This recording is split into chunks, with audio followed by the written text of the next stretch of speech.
بسم اللہ الرحمن الرحیم۔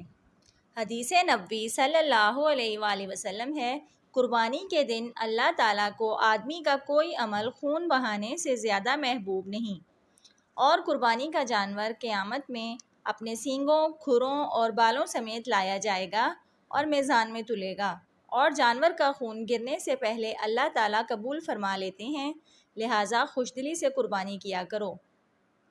آپ صلی اللہ علیہ وآلہ وسلم نے فرمایا، یہ قربانی تمہارے باپ حضرت ابراہیم علیہ السلام کی سنت ہے، ہر بال کے بدلے میں تمہیں نیکی ملے گی۔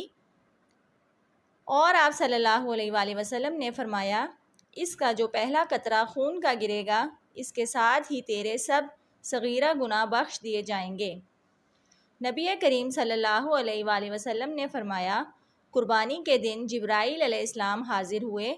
میں نے پوچھا، ہماری قربانیوں کو کیسے دیکھتے ہیں؟ فرمایا، آسمان والے تمہارے ان قربانیوں پر فخر کرتے ہیں۔